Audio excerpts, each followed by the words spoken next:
శ్రీమతి దేవుడి ద్వారా దేవుడు మహాత్ముడు కొట్టి మన యొక్క పరిశుద్ధమైన సంఘాలు ఉన్నాం. ఈ మధ్య నేను చేస్తున్న ఉద్యోగాన్ని బట్టి శనివారం ఆదివారం కూడా తిరిగి అంటే అక్కడ ఉన్నటువంటి ఒత్తిడి సార్ నేను మాట్లాడుతుంటే సార్ దూరం సరికి సార్ ఆదివారం కదా అప్పుడు మనసులో కొంచెం బాధ అనిపిస్తుంది.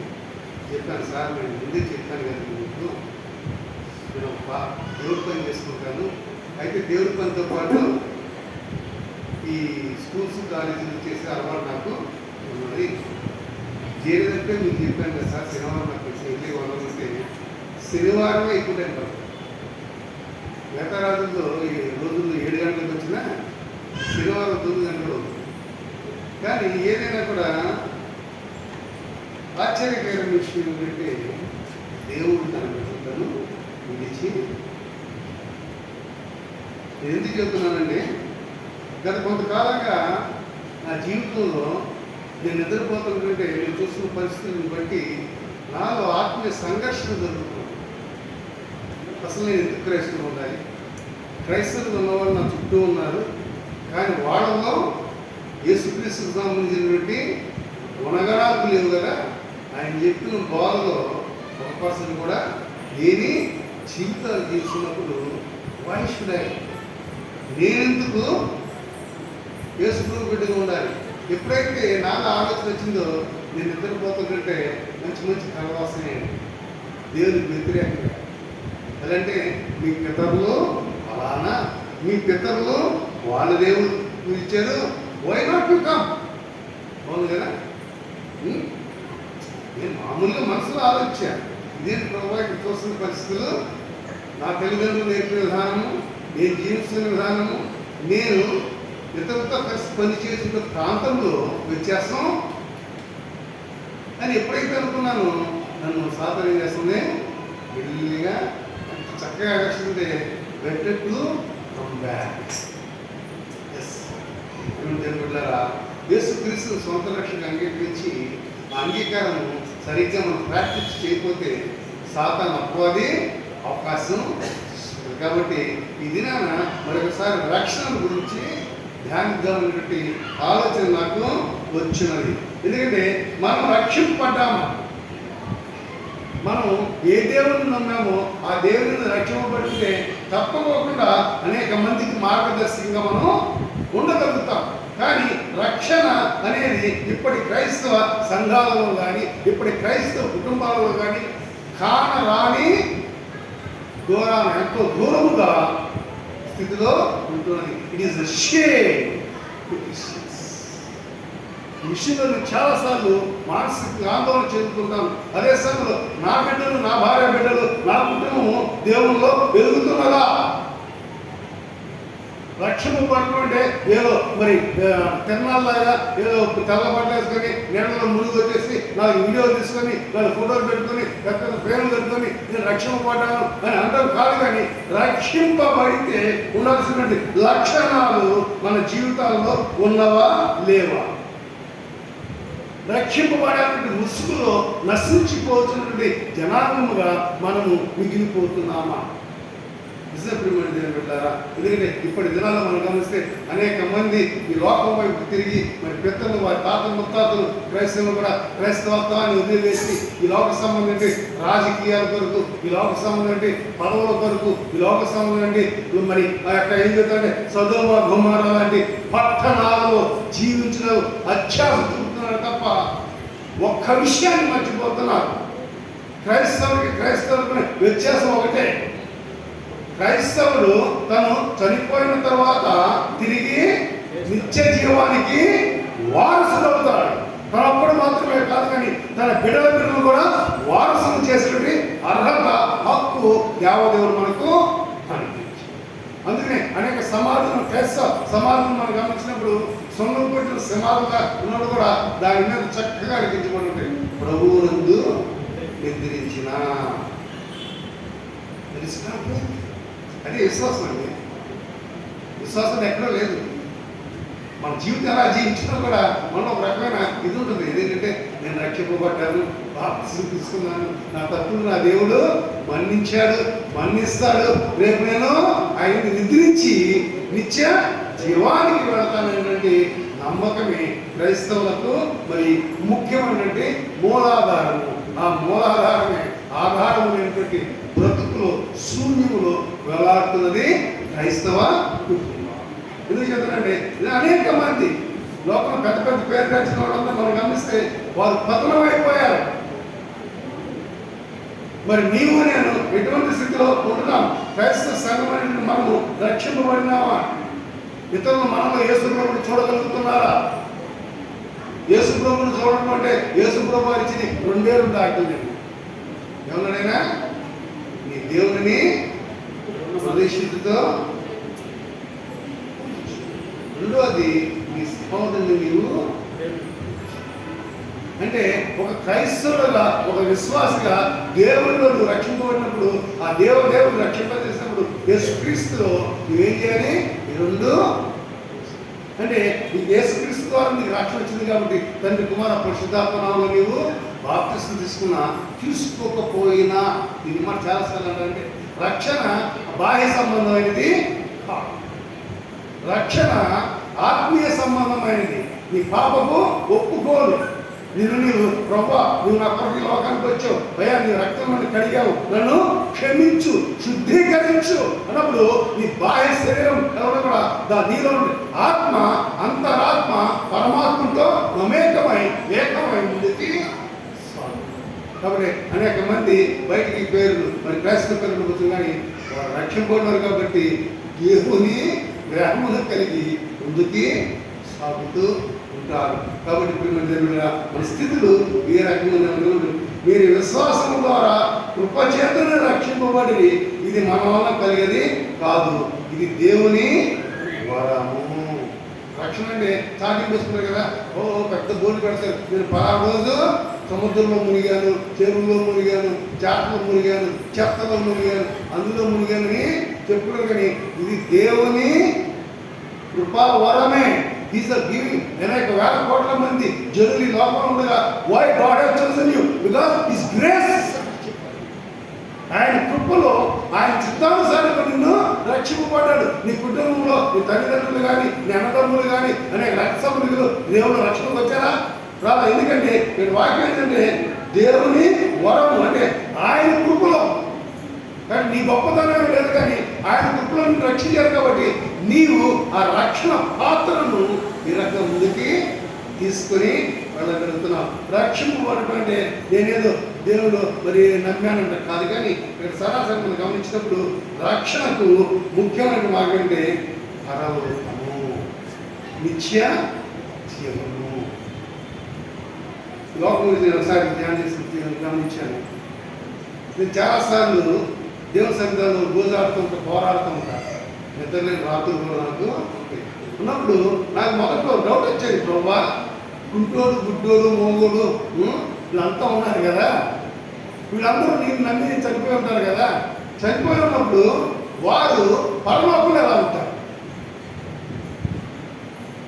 మార్నింగ్ వచ్చినప్పుడు ఒక క్రిస్టియన్స్ అనుకుంటా, నైజీరియా అమ్మాయి అంతా కొంతమంది ఆ అమ్మాయితో పాటు వచ్చిన వాళ్ళందరూ మరి సైకిల్ చేస్తున్నారు తప్పకుండా.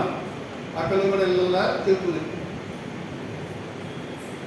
నాకు అనుభవం వచ్చింది. కానీ దేవుని అర్థమంటే వాళ్ళందరూ మహిమ గల శరీరం ధరించుకుంటారు. దేవునికి స్తోత్రం. ఈ లోకంలో నువ్వు నిన్ను కన్న తల్లి, అయ్యో ఇలాంటి అందవిహుడు కన్నాను, అందవిహుడు కన్నాను, ఇలాంటి దౌర్భాగ్యం కన్నా అనుకోవచ్చేమో, కానీ ఆయన కృపలో రక్షింపబడి నీవు ఆ పరలోకం ఏమవుతావు?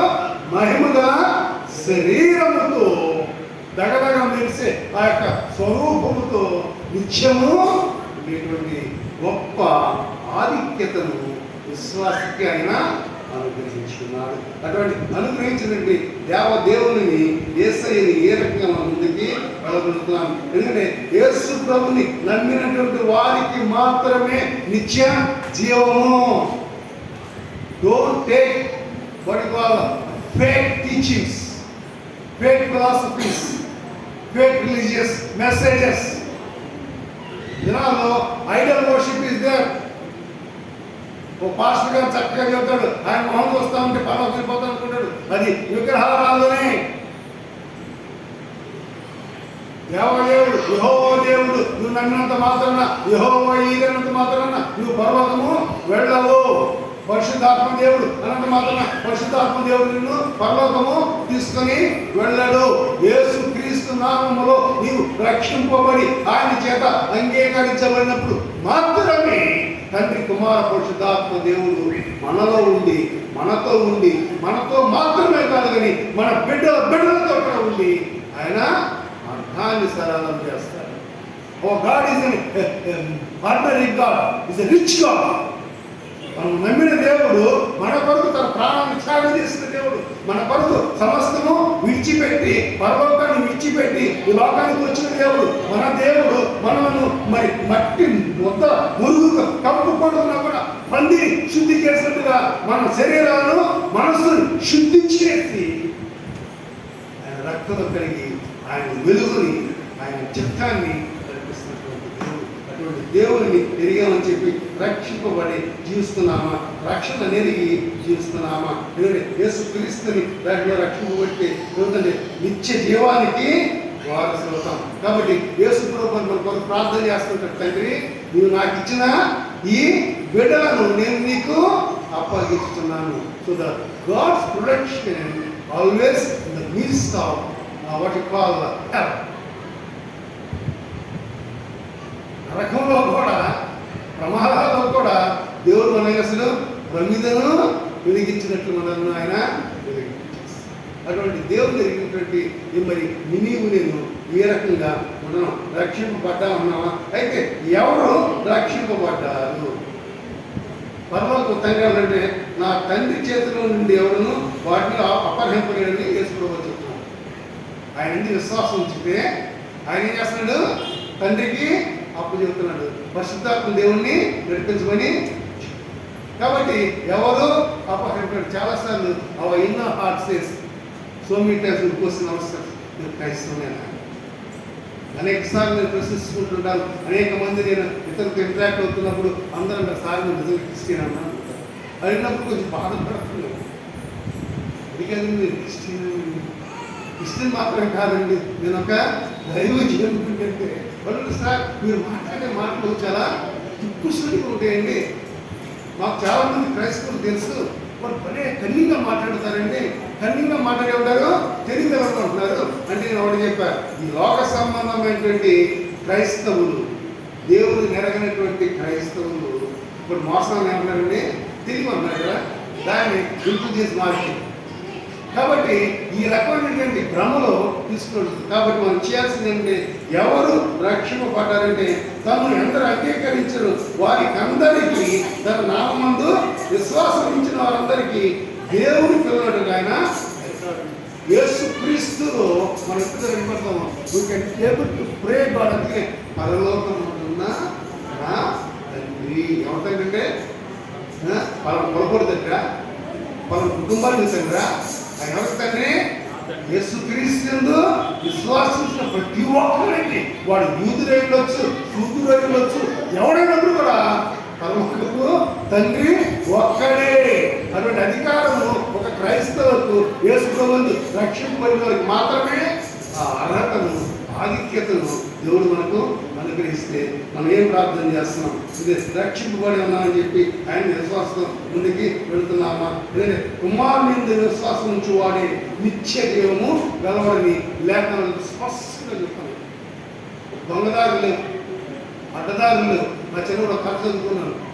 అందులో స్వర్గానికి వెళ్ళినప్పుడు ఆ స్వర్గం ఒక గోమాత ఉంటుంది కదా, రెక్కలు గుర్రం వెళ్తుంటే ఒకటి దాని తోక కొట్టుకుంటాడు, ఇంకోటి దాని తోక కొట్టుకుంటాడు. తీరా చూస్తే అదంతా కావాలంటే పరలోకంగా వెళ్ళలేక కనబడిపోతుంది. అలాంటిది ఏం లేదండి ఇక్కడ, అలాంటి ఏం లేదు ఇక్కడ. ఇక్కడ ఉన్నది ఒకటే. దాని అర్థం ఏంటంటే కుమారుని యందు విశ్వాసం ఉంచుట. కుమారుని యందు విశ్వాసం ఉంటే he came to die for us. ఎవడంటే ప్రాణాన్ని ఇచ్చాడు? తల్లిదండ్రులు కూడా ఒక ప్రమాదం వస్తే ప్రభువా నీ చిత్తమైతే నా కుమారునికి ఆశ తీసుకొని ప్రార్థన చేస్తారు. అంతేగాని తండ్రి నా ఆశ తీసుకొని నా కుమారుని బతికించని చేస్తారన్నా అదే సేవ చేయండి. కానీ దేవదేవుడు పరమాత్మ తండ్రి దగ్గర యేసు ప్రభువు అన్నాడు, అయ్యా నేనంతా ఆయన ఎవరు నశించుకోవడం నాకు ఇష్టం లేదు. నీ రూపం సృష్టించావు, నీ చేతితో సృష్టించావు, నీ చేతితో సృష్టించి ఈ జనాంగము నాశనం అయిపోవడం ఇష్టం లేదు. దేవతగా నొక్కున్నాయా? అబ్బే చూస్తాను. విధంగా చాలా మంది క్రైస్తవులు వాళ్ళు చూస్తారంటే చక్కగా చూస్తారు. వాళ్ళకి అంతరాత్మ ఉండదు, ఆత్మ ఉండదు. కఠిన హృదయులు, ద్రష్టత్వము జీవితమును జీవిస్తున్నవారు. మరి ఇది నీవు ఎటువంటి జీవితాన్ని జీవిస్తున్నావు? దేవుడు నీకు ఇచ్చిన ఆధిక్యతను బట్టి ఎలా నువ్వు స్థుతించగలుగుతున్నావా? స్థుతించగలుగుతుంటే వాటి నుంచి ప్రార్థన చేయమని కాదండి, హృదయంలో ఆయనను స్థుతించగలుగుతారు.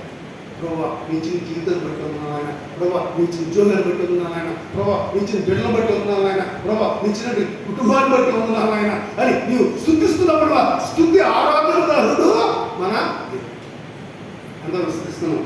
24 hours వాళ్ళ మీద ఎక్కడ చూసిన సెల్ల బ్రతుకులే తప్ప నీ పొద్దు నువ్వు చచ్చినప్పుడు కూడా మరి సన్లైట్ ఉంటుంది కదా, అది పెట్టి పెట్టాలి నీ శివుళ్ళు.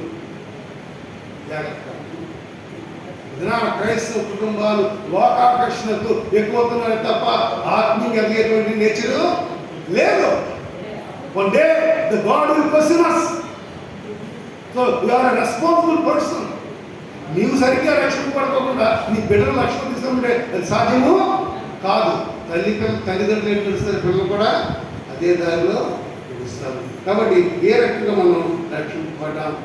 రక్షింపబడిన ఒకరికి ఆధారం ఏంటంటే ముందు ఆధారం సర్టిఫికేట్ ఉన్నాయా? మొదటి క్లాస్ తప్పిన పాస్ అయినా 10th ఫెయిల్ పాస్ అవుతుంది. ఎల్కేజీలో చేరిన ఎల్కేజీ 12 సంవత్సరం చదివాను. కానీ రక్షింపబడి ఉన్న దానికి సాక్ష్యాలు ఏమైనా ఉన్నాయా? మనం ఏం చేస్తాం? సర్టిఫికేట్ ఉంటాయి కదా, పెళ్లి సర్టిఫికేట్ ఉంటుంది చూసారా, పరిశుద్ధ ముడిదే, అసలు పరిశుద్ధమే ఉండదు. పాస్టర్ గారు కూడా ఒకవేళ వాకింగ్ పాస్టర్ గారు వాకింగ్ ముందు టైం అయిపోయింది, మూడేసేయండి. నా బిడ్డ పాస్టర్ గారు నువ్వు వాకింగ్ చెప్తుందంటే ఒక పెద్ద వచ్చి ముహూర్తం టైం మూడు వచ్చి నువ్వు తర్వాత చెబుతుంది కానీ నువ్వు సోది తర్వాత చెబుతుంది. సోది ముందు 3 వచ్చి తర్వాత సరే 3 అయిపోతే మేడం వచ్చి కాదు పట్టి అవి పెట్టమని చెప్పు. ఎంత పరిస్థితి కావాలండి? But wonderful things, wonderful creatures, so called Christians. అంటే దేవుని యొక్క వాక్యానికి సమయాన్ని ఇవ్వడానికి ఇష్టం, దేవుని ఆత్మ మనతో మరి సంభాషించడానికి కూడా ఇష్టం లేదు. అందుకని నీవు రక్షింపబడ్డావంటే దానికి సాక్ష్యాలు పరిశుద్ధాత్ముడు. పరిశుద్ధాత్ముడు నీలో ఉంటే నువ్వు చేసిన కార్యాలు నిద్రపోయే ముందు దేవుసిందట, తండ్రి అయ్యా దేవా నా తండ్రి నేను ఇది చేశాను, నేను ఇలా జీవించాలి నడిపించని ప్రార్థన చేస్తాను. పరలోకం ముందు నా తండ్రి అన్నదానికి కారణం నీవు పరిశుద్ధాత్మ దేవుడు నీకు సాక్షిగా ఉన్నాడు. అందుకని దానికి 4 మీరు కుమారులై ఉన్నందున నాయన తండ్రిని మొరపెట్టుదురు. మనం ప్రార్థన చేస్తుంటే పరలోకం తండ్రి అంటామా? లేకపోతే దేవదేవా యెహోవా దేవా ఆ దేవా మీ నామాలు ఉన్నాయి కదా, ఆ నామాలు తెలుస్తున్నావా? తండ్రి అంటే you are having every right to ask. తండ్రిని అడిగినట్టు బిడ్డలు పక్కన అడుగుతారా? బాబాయ్ని అడుగుతారా? పిల్లల్ని అడుగుతారా? ఎవరిని అడుగుతారు? తల్లిదండ్రులనే అడుగుతారు. అలాగే యేసుక్రీస్తులో రక్షింపబడి ఆయన ఎప్పుడో రక్షింపబడాలి, మరి ఎవరిని అడగాలి? పరలోకపు తండ్రి. పరలోకపు తండ్రిని అడిగితే సాక్షి ఎవరు? పరిశుద్ధాత్మ. ఆయన అంటే పరిశుద్ధాత్ముడు తండ్రి. ఆయన ప్రార్థన చేశారు కదా, నువ్వు సెలవులు నేను నా పని చేస్తాను. మరి ఇంకోటి మనం గమనించినప్పుడు మరి ఇంకా మనం గమనిస్తే దేవుడి ద్వారా మార్పు చెందిన జీవితం ఉందా మనకది? మార్పు చెందిన జీవితం మనలో ఎంతవరకు ఉన్నది? యేసు ప్రభు సొంత రక్షణ అంగీకరించిన తర్వాత, ఆయన చేత అంగీకరించబడిన తర్వాత నీ జీవిత విధానం ఎలా ఉన్నది? దేవుని వాక్యానుసారంగా ముందుకి సాగగలుగుతున్నావా? వాక్యానుసారం అంటే మోషే ఇచ్చిన 10 ఆజ్ఞలు అమ్మాయి. మోషే ఇచ్చిన 10 ఆజ్ఞలు నడిపించడం సాధ్యం కాదు, ఇది అసాధ్యమైనది. యేసు ప్రభువు వారు శిలువలో రక్తాన్ని మరి ఆయన ఇచ్చినప్పుడే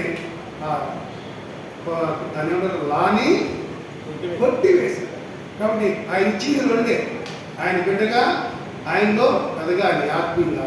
ఆయన బిడ్డగా చేయగలిగిన మీరు ఇతరులకు చేయగలిగి ఉండి చేయకపోతున్నారు. గుర్తుపెట్టుకోండి, చేయగలిగి ఉండి చేయకపోవటం జ్ఞానం.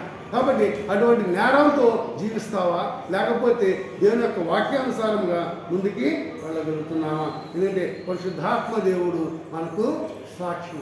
వాక్యమే మన జీవిత విధానం. మూడో మనం గమనిస్తే మార్పు చెందిన జీవితం. ఎంతవరకు మార్పు చెందిన జీవితం మనలో ఉందండి? ఇది anyone can see your way of thought. నీ మాటలో మార్పు రావాలి, నీ జీవిత విధానంలో మార్పు రావాలి. ఎందుకంటే ఒక విశ్వాసిగా యేసు ప్రభువునందు మరి రక్షింపబడిన వారుగా నీ మాట తీరి ఎలా ఉండాలి? ఎదటివాడికి హృదయాన్ని హత్తుకునేటట్టు. అంతేగాని ఈ లోక సంబంధమైన వ్యక్తిగా నీకు ఉన్నటువంటి ఆ యొక్క ఇగో, క్రైస్తవ కుటుంబాలలో ఇగో ఎక్కువ ఉందండి. ఆ ఇగోని చంపేయి. నేను అనేక సార్లు మరి పాస్టర్ ఫెలోషిప్లో చెబుతా, నువ్వు ఏ కులపోవైనా, నీ ఆర్థిక పరిస్థితులైనా నువ్వు దేవుని కుటుంబంలో ఒక భాగమై ఉన్నావు. నీ నా యజమాని తండ్రి, పరలోకపు తండ్రి. పరలోకపు తండ్రి విధానంలో మనం ముందుకి వెళ్ళాలి. అంతేగాని మా కులపు సంఘం, ఆ కులపు సంఘం, ఏ కులపు సంఘం అంటే నువ్వు ఏ కులం కలగదా నువ్వేపోతావు కులహీనుడుగా మిగిలి. కాబట్టి ప్రియమైన దేవులారా, మన జీవితాలు ఏ రకంగా ఉన్నాయి? మరి మనం రక్షింపబడ్డామన్న దానికి భరోసా ఉన్నదా? నేను రక్షింపబడ్డానన్న భరోసా ఏంటంటే ఈ దినాన ఈ క్షణాన నన్ను పిలిస్తే నా విశ్వాసం ఎక్కడండి, నేను పరలోకంలో ఉంటాను. రెండో భరోసా కూడా ఉంది. నాకు దేవుడు ఇచ్చిన బిడ్డలు ఇక్కడ ఆయన శరీరధారిగా తిరిగి వచ్చేదాకా ఆ యొక్క బిడ్డలు అంతరించి పోరుగాక పోరు. అదే దేవుని యొక్క do you have that faith? అటువంటి విశ్వాసం నీలో ఉందా? అబ్రహామును పిలిచినప్పుడు అబ్రహాము అన్నాడు, అయ్యా నేను ఒంటరిని, నేను రావాలా అన్నాడు. కానీ దేవుడు అన్నాడు, అబ్రహామా నిన్ను ఒక జనాంగముగా చేస్తాను. ఇజ్రాయేల్ జనాంగంగా చేస్తాడు. ఇజ్రాయేల్ జనాంగం అంటే కొడుకు కాదండి, పిల్లల ద్వారా కూడా, ఆడపిల్ల ద్వారా కూడా వంశావళిని ఆయన నిలబెడతాడు. వంశావళి నిలబెడుతుంటే మీరు పరిశుద్ధ గ్రంథం చదివితే what all the things are happening at present, the things already happen in the history in the holy Bible. పరిశుద్ధ గ్రంథంలో లేనిది ఏమి ఇక్కడ లేదు, అన్ని పరిశుద్ధ గ్రంథంలో ఉన్నవి. దత్తత తీసుకునే దాన్ని కూడా పరిశుద్ధ గ్రంథంలో ఉన్నది. అలాగే టెక్నాలజీ కూడా పరిశుద్ధ గ్రంథంలో ఉన్నది. ఇదన్నా అనేక మంది పరిశుద్ధ గ్రంథాన్ని అపరిశుద్ధ గ్రంథంగా చిత్రీకరిస్తున్నారు. అంటే వారి యొక్క ఆత్మీయ విధానము దిగజారిన స్థితిలో ఉన్నది.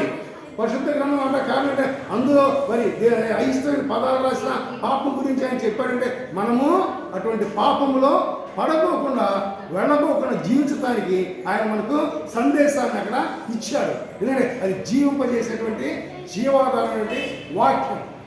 కానీ అనేక మంది క్రైస్తవులు విడివిడి జ్ఞానంతో అర్థం చేసుకున్న స్థితిలో వాళ్ళు ఏం చేస్తున్నారు? వారు ఇష్టం వచ్చినట్టు వారు ప్రవర్తిస్తున్నారు. మరి నీవు నేను ఏ రకంగా ముందుకి సాగగలుగుతున్నాం? పరిశుద్ధ గ్రంథాన్ని పరిశుద్ధ గ్రంథంగా ఎంచగలుగుతున్నామా? ఇదనాల ఆత్మీయంగా నిద్రపోతున్నారు, దున్నపోతు నిద్రపోతున్నారు. మామూలు నిద్ర కాదు, నా మాటకు వచ్చి తగ్గిన కూడా వచ్చు, కానీ ఇది సత్యం.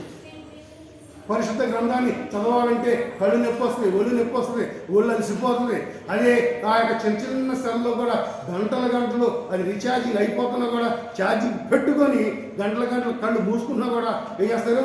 కొవ్వొత్తుగా చూడటానికి ఇష్టపడుతుంది. కానీ ఎప్పుడైనా హృదయ శుద్ధితో దేవుని యొక్క వాక్యాన్ని చదివే ముందు, ప్రభా నీ జ్ఞానాన్ని అనుగ్రహించండి, నీ ఆత్మలను నడిపించండి చదివావా, ప్రార్థన చేయగలిగావా, వాక్యాన్ని పఠించగలిగావా? If you do it, the Spirit of God always with you. ప్రార్థనలు గంటలు చేయగల, కానీ చేసే ప్రార్థన, విజ్ఞాపన ప్రార్థన అవసరాన్ని బట్టి నువ్వు చేసినప్పుడు the God listens and blesses. గొప్ప ఆధిక్యతను దేవుడు నీకు నాకు అనిపిస్తే మనం ఏ రకంగా జీవిస్తున్నాం, ఎందుకంటే మన జీవితాలు ఏ రకంగా ఉన్నాయి. ఈ లోక సంబంధంగా పెంచుకెళ్ళిపోవాలనుకున్నావా, లేకపోతే నీ బిడ్డలను ఆత్మీయతలో పెంచగలుగుతున్నావా? కాకుల చేత ప్రవక్తకు ఆహారాన్ని పంపించిన దేవుడు కాకోలముల చేత ఆహారం దొరకటే. కాకోలం అంటేనే అది పిసినారిది, దానికి ఇస్తున్నా లేకపోయినా మీకు దొరికింది దేనిదే దొంగ బుద్ధితో దొంగతనంగా తీసుకొని వెళ్ళిపోద్ది. అలాంటి కాకి చేతే ఆహారం పంపించిన దేవుడు నీ జీవితంలో ఎన్ని రకాలుగా ఆస్వాదిస్తున్నాడో ఎప్పుడైనా గమనించగలిగావా, గుర్తించగలిగావా? ఇది రక్షణ ఆయన ఇచ్చిన వరం, బహుమానం. ఆ బహుమానాన్ని పదిలంగా భద్రపరుచుకోవాలి. మన శరీరం మొత్తం గుండె మీద ఏ రకంగా ఆధారపడిందో, గుండె 3 నిమిషాలు ఆగిపోయింది అనుకోండి, ఏమవుద్ది? ఈ శరీరాన్ని పక్కన పడేస్తారు. ఒకవేళ 3 నిమిషాల తర్వాత కొట్టుకుని ఇస్తుందో వీళ్ళు దెయ్యం పట్టింది నాకు, అది మంచి అవునే కదా. ఎందుకంటే గుండె ఆగిపోతే ఆగిపోవాలి, మనం తిరిగి కొట్టుకుంటే దెయ్యం పట్టిందంట, లోపల తెలియదు. కానీ ఇక్కడ దేవదేవుడు మనకి ఇచ్చిందంటే నీ జీవితంలో ఈ శారీరక గుండె ఆగిపోయిన ఆయన రక్షణ నిత్య జీవితం అనేది నీ బిడ్డలకు మార్గాన్ని మరి ఇస్తూ ఉంటే నువ్వు ఇప్పటికీ ఏ రకమైనటువంటి స్థితిలో ఉన్నావు నువ్వు ఒకసారి పరిశీలించుకో తప్పు కాదు. అన్ని సక్రమంగా ఉన్నప్పుడు దేవుని సన్నిధానికి రావాలి, కానీ మనసం మీద ఉండి నెగలేని స్థితిలో ప్రభువా నన్ను సన్మానించి రక్షించే దేవుడు రక్షించడం.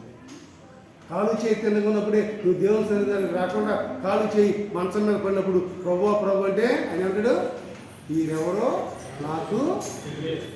కానీ ఈ రక్షణ నువ్వు రక్షించబడినప్పుడే నీ జీవితం ఏమైనది, నీ యొక్క పరిశుద్ధాత్మ దేవుడు సాక్షి ఇవ్వగలుగుతున్నాడు.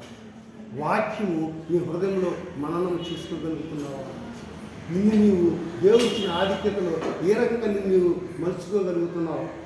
నా జీవితంలో నేను ఎక్కడున్నా కూడా నాకున్నటువంటి దేవుడిచ్చిన గొప్ప ఆధిక్యత ఏంటంటే, నేను చెప్పకోకుండా కొంతమంది నేను క్రైస్తవులు గుర్తెరిగి క్రైస్తవులు వచ్చి వారి బాధలు నాకు చెప్తాను.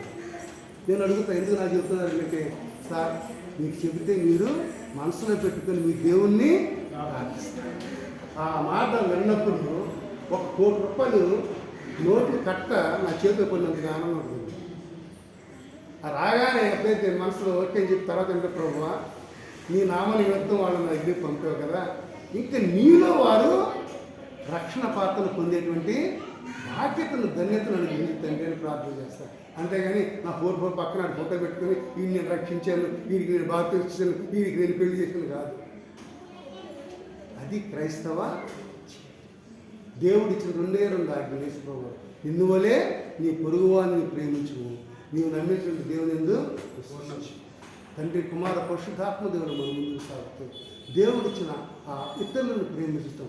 ఇతరులను ప్రేమించుంటే జాతి కుల మత అతీతముగా దేవుని ప్రేమను మనం పంచాలంటే మనం చేయగలిగిన మంచి చేసినప్పుడు దేవుడు ఎప్పుడు మనతో పాటు ఉంటాడు.